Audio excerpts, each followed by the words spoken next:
বিসমিল্লাহির রহমানির রহিম। একটি জিনিস আমরা এই দুনিয়ার জিন্দগিটা ভাঙা গড়া, একজনের ভাঙছে আর একজনের গড়ছে।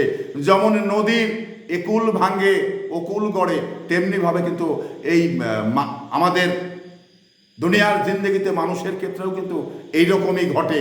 তো এই জন্যেই আমরা কোনো মানুষকে, যেমন এক সময় তার বাপের প্রপার্টি ভালো ছিল, এবার ছেলের বেলায় এসে সব কিন্তু শেষ করে ফেললো, কিন্তু তখন আমরা কি বলি জানেন, যে এই মানুষটির চলা ভালো না, এই মানুষটি মানে ভালো ভালো খেয়ে তার স্থাবর অস্থাবর শেষ করে দিল, এইরকম কথা আমরা কিন্তু বলি। কিন্তু আসলেই মূল যে কথাটি সেটা হলো যে এই দুনিয়ায় মানে একদিকে ভাঙবে আর একদিকে গড়বে, এটাই হলো বাস্তবতা।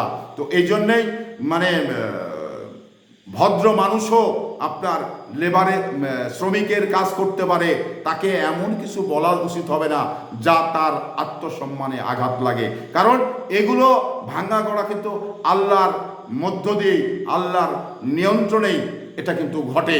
তো তাই আমি যারা নিম্ন শ্রেণীর মানুষ ছিল, বড় হয়েছে নিম্ন, তাদের আপনি কটু কথা বলবেন না, তাদের আপনি কখনো মানে ক্রিটিসাইজ করে কথা বলবেন না, কারণ মানুষকে সম্মান করুন, মানুষকে ভালোবাসুন।